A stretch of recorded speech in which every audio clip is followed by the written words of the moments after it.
happening right here is that Okutangura is already performing the debeaking. I'm telling you, I am so stressed. I feel the pain myself. And the benefits of the debeaking, as Okutangura has mentioned earlier, is that first of all, it prevents cannibalism.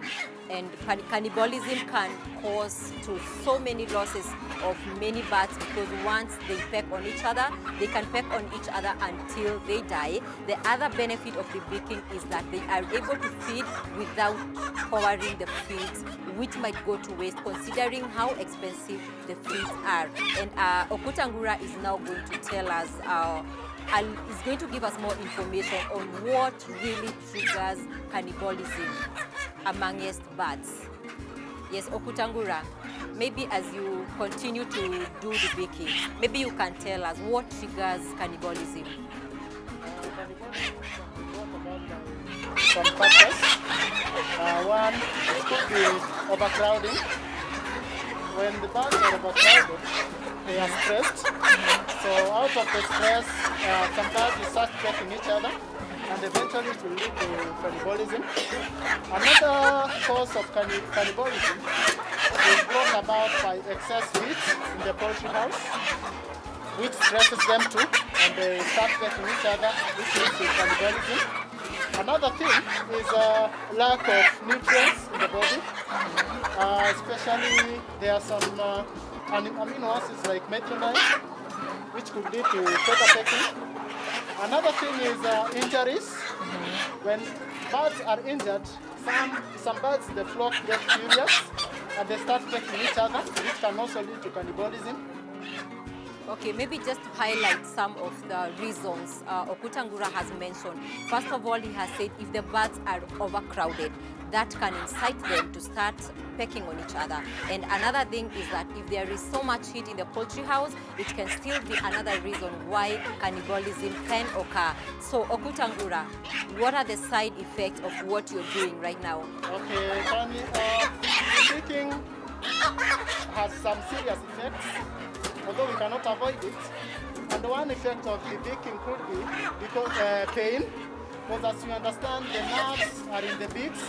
At the end of the beak, we have the nerves, so it's very sensitive to the debeaking. And you see now the blade has a very high temperature, close to 300 degrees, which causes a lot of pain. So the first thing is that the birds will be stressed after the debeaking. Most of them will not feed, most will not take water, and that's why it's important to lower the drinkers and feeders so that the birds have access to food and water.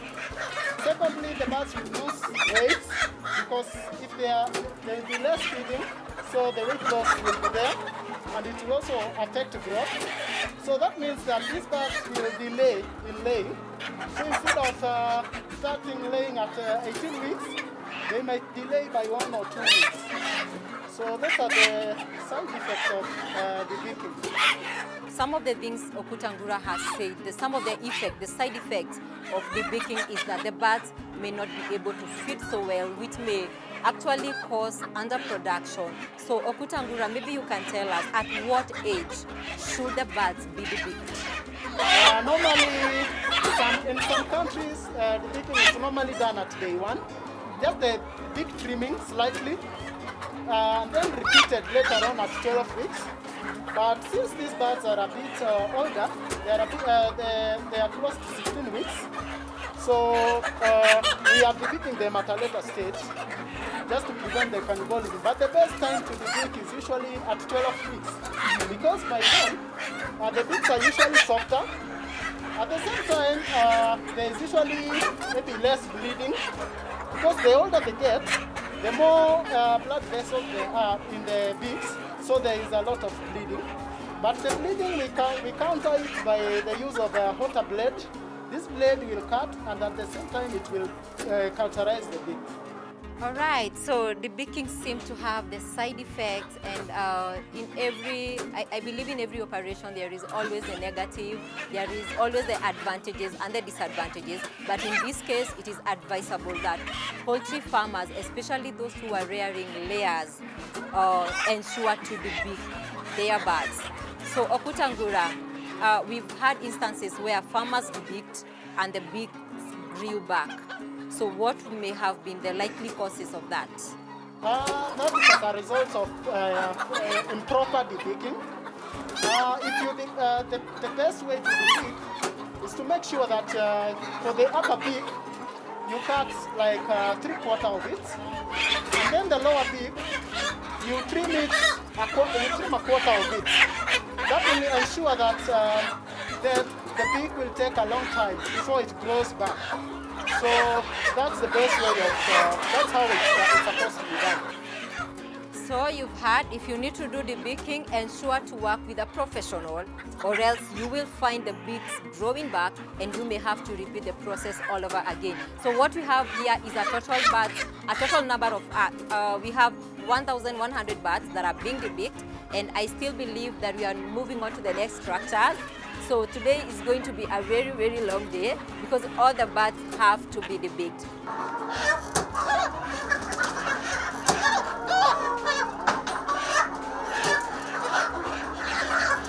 In terms of poultry rearing, there are several diseases that are of concern. Key among them, Newcastle disease. There is something called gumboro. There are other like fowlpox. See, all those are diseases that, if they are not vaccinated well again, if the birds are not vaccinated against the diseases, they will cause a repairing action on them in later hours. Maybe in terms of production, some will reduce in production, some will not even grow, some will have stunted growth. But of course, all these rolls down to low profitability to the farmer, and also reduced high cost, because the farmer will be feeding the bird knowing that he will get the eggs. The other side is a different thing. Once these birds get the virus, it will spread to that house, spread to the other house, because one is the same person who is handling them, giving them feed, giving them water. Maybe it's the same person who is collecting eggs. So in that movement, I normally say maybe each and every house should have its own footpath. That when you leave this house, there is a footpath here. When you go to the next one, there is a footpath. Just in case you left here, you have stepped on something that has contained the disease, you don't transmit it to the other ones there. Dr. Eric has emphasized on why you should actually make sure that your birds are vaccinated against Newcastle.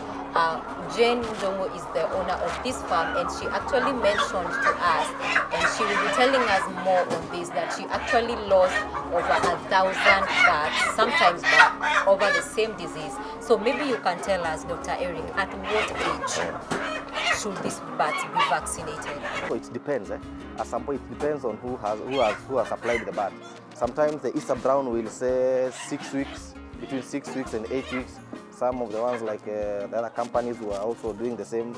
The programs are not normally not the same, depending on the bird source. I mean, because some of them are vaccinate them at the hatchery. So there is an interview done at the hatchery. Some of them say do it after maybe 4 weeks, 6. So it depends. But basically, the routine of bird vaccination, because there are several. There are several vaccines of concern for birds, maybe here in Kenya and of course Africa at large. The vaccines should be Newcastle, gumboro, then Newcastle again, then you repeat gumboro, then you go to fowlpox, then for typhoid. So the birds normally has two main muscles, the muscles of the thigh, maybe the muscles of the chest here. So the best that I prefer for injection is maybe muscle of the thigh, because during handling, the way this guy has handled this bird, it's easier for me to access here than to access the chest muscle. So you normally hold the bird, then just pull in. You first palpate the muscle itself, so to make it relax, like the same way I do. It's a simple thing. Then next one. So we are doing a 0.5 ml for each bird, which is enough. It is enough virus to take care of the bird for the next 6 to 12 months.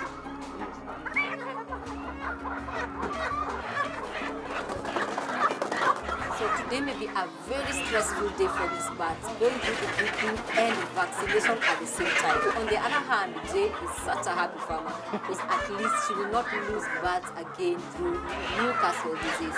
So maybe Jane, you can tell us what happened. You mentioned that you lost some birds sometimes back. So tell us how the experience was. Did you not see maybe any signs before? Tell us about it. Well, when the chicks are small, at 3 weeks you have to give them the oral Newcastle vaccine. and then at 35 days, and then at 4 months. So I had done the same to my flock some 2 years ago. But I think as I left the worker with the oral vaccine, I think he was putting it aside and then it would expire.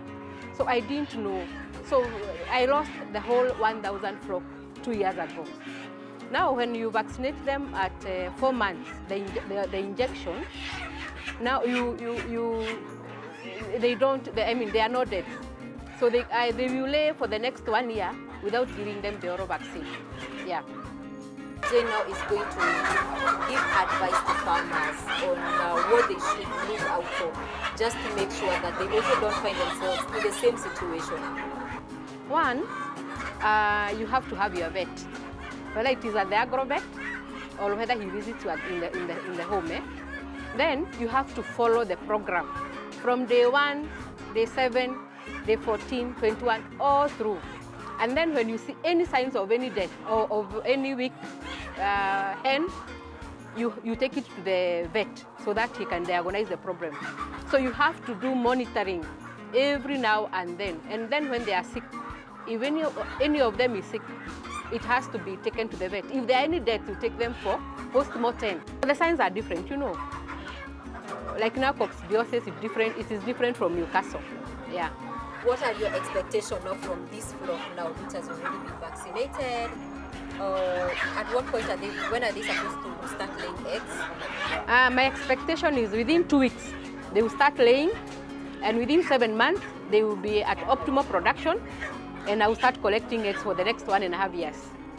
So today I'm very happy that we have vaccinated, and we will also debeak the hens, because I will only wait for them now to lay the eggs. And you cannot work alone. So I am happy that my workers are here and they are doing a good job, and my vet is here. So I am a happy person.